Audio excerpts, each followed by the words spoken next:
کہ اچھے اور برے کا انجام سیم ہے. کوئی برے سے برا بن جائے کچھ نہیں ہونے والا, اچھے سے اچھا بن جائے کچھ بھی نہیں ہونے والا, بلکہ برا زیادہ مزے میں ہے. برا آدمی زیادہ مزے, مر کے مٹی ہوگی کیا ہونا ہے, ختم. اس بات کو قرآن بہت سارے الفاظ میں مختلف انداز میں بیان کرتا ہے. اس پر تو بہت تفصیل سے بہت دفعہ بات ہو چکی. اب قرآن کہہ رہا ہے وَإِن يَكَادُ الَّذِينَ كَفَرُوا لَيُزْلِقُونَكَ بِأَبْصَارِهِمْ. دیکھیں مسئلہ یہ ہے کہ جب بھی آپ کوئی نظریہ پیش کرتے ہیں تو کسی نہ کسی کے مفاد پہ اس سے زد پڑتی ہے. کسی کو فائدہ ہوگا, کسی کو نقصان ہوگا. جس کو فائدہ ہے وہ کہے گا ویلکم, بہت کیا بات کی مفتی صاحب نے, زبردست. جیسے جس کا دوسری کا پہلے سے ارادہ ہو وہ میری 4 شادیوں کے بیان پہ فوراً متفق ہو جائے گا, چاہے ایک بھی دلیل نہ سنی اس نے, یہ زبردست بات کی. یہ مفتی ہے جو ممبر پہ حق بولتا ہے. لیکن آپ کا بہنوئی یا داماد دوسری کرنا چاہ رہا ہو, آپ پہلے ہی اس کو روک رہے ہو, اور اوپر سے ہمارا بیان 4 شادیوں کے فضائل پر ہو گیا, تو آپ بولیں گے انہی مفتیوں نے گھروں کو اجاڑا ہے, انہی مولویوں نے گھروں میں آگ لگائی ہے, یہ ممبر پہ بیٹھ کے یہ کچھ کرتے ہیں. یہ ایک مثال دے رہا ہوں, ابھی شادیوں کی بات نہیں کر رہا. مثال دینے پر گورنمنٹ کی طرف سے کوئی پابندی نہیں ہے, کوئی بھی مثال دی جا سکتی ہے. تو انسانی عادت ہے کہ جس نظریے پر جس کے مفاد پہ زد پڑتی ہے وہ آرام سے قبول نہیں کرتا, اور جس کو فائدہ ہوتا ہے وہ کہتا ہے زندہ باد, بہت زبردست. اچھا, بعض دفعہ جب آپ کوئی تھیوری پیش کرتے ہیں, کوئی نظریہ پیش کرتے ہیں, تو سامنے والا مخالفت کرتا ہے حالانکہ اس کے مفاد پہ زد نہیں پڑ رہی ہوتی, اس کا کوئی نقصان نہیں ہوتا, پھر بھی وہ مخالفت کرتا ہے. وہ کیوں کرتا ہے؟ اس لیے کہ وہ اس کے خلاف ایک بات پیش کر چکا ہوتا ہے. اب اسے پتا ہوتا ہے کہ یہ بات صحیح ہے جو سامنے والا کر رہا ہے, لیکن وہ انا کا مسئلہ بنا لیتا ہے. یہ بہت بڑی قسم ہے گمراہی کی جو مارکیٹ میں ہول سیل کے حساب سے پھیلی ہوئی ہے. یہ والی گمراہی بھی کم نہیں ہے, یعنی آپ کے مفاد پہ اس سے کوئی زد نہیں پڑ رہی, کوئی آپ کا نہ پیسوں کا مسئلہ نقصان ہو رہا ہے, کچھ بھی نہیں, لیکن چونکہ آپ اس کے خلاف بول چکے ہیں, تقریر کر چکے ہیں یا کہیں بحث کر چکے ہیں, اب آپ کو اپنی بے عزتی محسوس ہوتی ہے تسلیم کر لینے میں. مثال واضح, جیسے میں المہند المفند پہ بات کرنے کے لیے تیار ہوں, مگر آپ چیلنجز پہ بات کرنے کے لیے کیوں تیار نہیں؟ آپ وہ ایسے پھینک چکے ہیں لمبی لمبی کہ اب آپ کو پتہ ہے پکڑے جائیں گے سیدھا سیدھا. تو ہونا تو یہ چاہیے, آئیے میری غلطیاں بتائیں بھائی, مجھے تو بہت, میں تو سب کو کہتا ہوں یار میری غلطی بتاؤ, کوئی بات میں نے غلط کی ہو ممبر پہ تو بتاؤ, میں رجوع کروں گا, اس میں کیا جا رہا ہے بھائی. لیکن یہ رجوع کرنا آسان نہیں ہوتا کسی کے کہنے پہ, اور خاص طور پر ایسے کہ جس کو آپ اپنا حریف سمجھتے ہو, مخالف سمجھتے ہو, اس کے کہنے پہ رجوع کرنا آسان نہیں ہوتا. یہ ظرف بہت کم لوگوں کو اللہ نے دیا, اور وہی حق پرست ہوتے ہیں, وہی حق پرست ہوتے ہیں. حضرت ابو بکر کا کمال کیوں ہے, صحابہ میں سب سے اونچا مقام کیوں ہے کہ نبی کی دعوت پر پہلی دفعہ میں ہی لبیک کہہ دیا انہوں نے. اپنے باپ دادا کی رسومات, اپنا کلچر, خاندانی پرمپرا, اس کو ذرا بھی رکاوٹ نہیں سمجھا, اور بھی ایمان لائے مگر تھوڑا سا سوچ کے, پہلے دشمنی کی, مخالفت کی, اس کے بعد جا کے ان کی سمجھ میں آیا. تو اسی وجہ سے کہتے ہیں حضرت ابو بکر سب سے پہلا نمبر لے گئے. جہاں دعوت سنی کہا کہ 100% ایگری, حالانکہ وہ بھی اسی ماحول میں تھے, ان کے باپ دادا بھی وہی بت پرستی کرتے آ رہے تھے, مگر حق میں خاندان اور معاشرے کو ذرا بھی رکاوٹ نہیں بنایا. میں اکثر ایک بات کہتا ہوں, اسے خوب اچھی طرح سمجھیں. اصل لبرل لوگ پتہ ہے کون ہیں؟ جو اسلام کو فالو کرتے ہیں, یہ ہے لبرل لوگ. باقی ذہنی غلام ہیں. لوگ کہتے ہیں نا مذہب آپ کو ذہنی غلامی میں ڈال دیتا ہے, آپ ذہنی طور پر مذہب کے غلام بن جاتے ہیں. اور لبرلزم کسے کہتے ہیں؟ آزادی. کسی ایک نظریے کے آپ غلام نہیں ہیں, پابند نہیں ہیں. یہ بات 100% غلط ہے. مذہب آپ کو ہر قسم کے نظریات سے کیا کرتا ہے؟ آزاد. حق کو فالو کرنے کا حکم دیتا ہے کہ جو آپ کو حق لگے اس کو فالو کرو. اور یہ دعویٰ کرتا ہے کہ اگر تم براڈ مائنڈڈ ہو کے, نیوٹرل ہو کے غور کرو گے تو تمہیں اس کے علاوہ کچھ حق لگے گا ہی نہیں.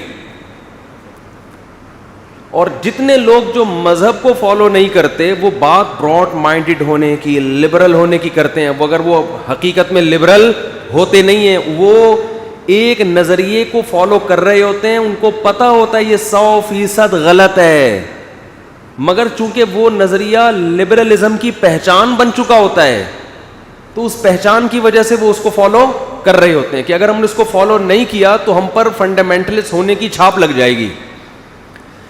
بہت مشکل ہے. مثال کے طور پر فار ایگزامپل سے مجھے پتہ ہے ایک لفظ یاد آتا ہے. ہمارے بھائی کی شادی تھی بچپن میں, اس میں مس گیدرنگ تھی, میں نہیں گیا تو میں خاندان میں بڑا بدنام ہو گیا تھا نا, فنڈامنٹلسٹ, اور بھائی کی شادی میں نہیں گیا. تو ہمارے ایک رشتہ دار ہیں, وہ انگلش بہت بولتے تھے, ابھی بھی بولتے ہیں, اللہ ان کی عمر برکت دے. تو وہ جب بھی کوئی مثال دینے ہوتے نا, فار ایگزامپل میں میری مثال دیتے جیسے تم شادی میں نہیں گئے, چھیڑنے کے لیے نا مجھے. اور you set a bad example, کچھ اس طرح کا اسٹرکچر استعمال کرتے تھے, تم نے ایک بہت بری مثال قائم کی ہے. تو جب بھی میں جاتا ہوں نا فار ایگزامپل, مجھے وہ واقعہ ان کا یاد آ جاتا ہے. وہ تھوڑا سا مجھ پہ طنز کرتے تھے کہ جیسے آپ نے بدتمیزی کی اور نہیں گئے. اب دیکھو میں ایک مثال دے رہا ہوں. پردے دار عورتیں غلام سمجھی جاتی ہیں جو پردہ کرتی ہیں, فنڈامنٹلسٹ, بنیاد پرست. لبرل عورتیں کیا ہیں؟ آزاد, جو بے پردہ گھوم رہی ہو, کسی کی پابند وابند نہیں ہیں. حالانکہ اللہ کی قسم یہ پابند ہیں. ان کو دلائل کی دنیا میں سمجھ میں آ رہا ہے کہ پردہ اصل ہے, مگر ذہنی غلامی مغرب کی ہے. یہ اپنے اوپر مذہب کی چھاپ کو برداشت کرنا پسند, یہ ان کو بے عزتی محسوس ہوتی ہے کہ لوگ کہیں گے مذہبی خاتون ہیں. اس چھاپ اور اس تانے سے بچنے کے لیے, جو معاشرے میں برا سمجھا جاتا ہے تانا, اس سے بچنے کے لیے ان تمام دلائل کو ایک طرف رکھا اور مغرب کی ذہنی غلامی اختیار کی انہوں نے. جو عورت پردہ کر رہی ہے وہ کلچر کو فالو بولو نہیں کر, وہ لبرل ہے. وہ کہہ رہی دلائل سے پتہ چلتا ہے کہ پردہ اسلام کا حکم بالکل ٹھیک ہے. جو کلچر کے اگینسٹ چل رہا ہے اس کو کہہ دیا کہ وہ لبرل نہیں ہے, اور جو کلچر کا غلام ہے اس کو کیا کہتے ہیں؟ لبرل ہے. تو وہی ہے نارنگی, رنگی کو نارنگی کہہ رہے ہیں. جو انتہائی کلرفل اورنج ہے نا, اس کو نارنگی کہتے ہیں, حالانکہ اس میں تو رنگ بھرا ہوا ہے. اور جو دودھ کو پکا مکا کے جو اصل مال نکلا ہے اس کو کھویا کہتے ہیں, گویا کھو دیا ہم نے دودھ. تو اور جو چلنے والی چیز ہے اس کو گاڑی, جو گاڑی کسے کہتے ہیں؟ جو گاڑ دی جائے زمین. چلتی ہوئی چیز کو کیا کہتے ہیں؟ گاڑی. کھوپڑی میں آتی ہے یہ چیزیں, تو الٹی چل رہی ہے دنیا. تو اسلام جتنا لبرلزم کی دعوت دیتا ہے نا آپ کو, براڈ مائنڈڈ ہونے کی, اتنا دعوت تو دنیا میں کوئی بھی نہیں دیتا. تبھی تو قرآن بار بار عقل استعمال کرو. ان فی ذلک لآیات لقوم یتفکرون. قرآن کہہ رہے اس میں کھوپڑی استعمال کرنے والوں کے لیے نشانی ہے, جو اندھے مقلد ہوتے ہیں, کلچر کو فالو کرتے ہیں, ذہنی غلام بنے ہوئے, ان کو یہ اس سے ہدایت ہی نہیں ملے گی قرآن سے. اس قرآن سے ہدایت ان کو ملے گی جو براڈ مائنڈڈ ہو کے غور فکر کرتے ہیں, کسی نظریے کے پابند نہیں ہیں, بالکل ذہنی, ہر قسم کی ذہنی غلامی سے آزاد ہو کے جو سوچے گا اسے اس قرآن سے گائیڈنس ملے گی. قرآن اس کو سیدھا راستہ دکھائے گا, بتائے گا یہ صحیح ہے یہ غلط ہے, اس کی سمجھ میں آئے گا. کیونکہ رسول اللہ صلی اللہ علیہ وسلم جس کلچر میں, جس معاشرے میں آئے نا اسلام کی دعوت لے کے, اس میں اسلام کی دعوت بالکل یو ٹرن لینا تھا. یعنی کلچر جس طرف جا رہا ہے اس کے بالکل اگینسٹ, بالکل اپوزٹ. کلچر سینکڑوں خداؤں کا قائل تھا. اسلام نے کہا عقل استعمال کرو.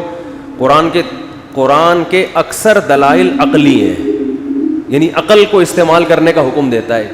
لو کان فیہما آلہۃ الا اللہ لفسدتا. قرآن کہہ رہے عقل سے سوچو, اگر اس زمین میں ایک سے زیادہ خدا ہوتے تو زمین آسمان کا نظام تباہ و برباد ہو جاتا. ایک گھر میں 2 سربراہ ہوں تو گھر کیا ہو جاتا ہے؟ برباد. تبھی تو ہو رہے ہیں برباد, پتہ ہی نہیں چل رہا باپ ہے کون, میاں کون ہے. ابھی وہ امریکہ سے ایک دوست آئے ہوئے ہمارے, پتہ نہیں بیان میں بیٹھے کہ نہیں بیٹھے, وہ کہہ رہے ہیں امریکہ میں جو بیوی ہے وہ میاں ہوتی ہے, جو میاں ہوتا ہے وہ کیا ہوتی ہے, جو لگ رہا ہے سارا ہوتا ہے. اس کو اتنے حقوق دے دیے انہوں نے کہ مرد اگر ہاتھ اٹھا لے وہ تو گیا, عورت چترول لگا لے تو کوئی اتنا بڑا کیس نہیں بنتا اس پہ. تو گھر کا بھی ایک سربراہ ہوتا ہے, نہیں ہے تو آج سے بنا لے, جا کے الیکشن کروا دیں, بے شک بچے کو باپ بنا دیں لیکن بنائیں کسی کو ضرور. یہ جو گھر میں اتنے فسادات ہو رہے ہیں نا, اس کی وجہ یہ ہے کہ گھر میں ایک امیر کی اطاعت, اللہ نے تو بنا دیا شوہر کو نا, باپ کو بنا دیا, شوہر کو بنا دیا, لیکن اگر آپ کو اللہ والا حساب سمجھ میں نہیں آ رہا ہے تو چلو یار الیکشن کرا کے بیوی کو بنا دو, بچے کو باپ بنا دو, لیکن جب اختلاف ہوگا تو چلے گی کس کی؟ ایک کی. اس سے گھر میں سکون ہوگا. اس کے علاوہ تعویذ گنڈوں سے وظیفوں میں ٹائم ضائع مت کرو, کخ بھی نہیں ہونے والا اس سے. ایک تو لوگوں کو صحیح حل بتایا نہیں جاتا, اوپر سے وظیفوں میں لگا کے جو اصل حل ہے اس سے اور زیادہ غافل کر دیتے. میں وظیفوں کے مخالف نہیں ہوں, پڑھ لیں, اچھی بات ہے, اللہ کا نام لینے کی توفیق مل رہی ہے, لیکن یہ حل نہیں ہے. اور ہمارے ملک بھی کیوں نہیں چل پا رہا ہے پتہ ہے؟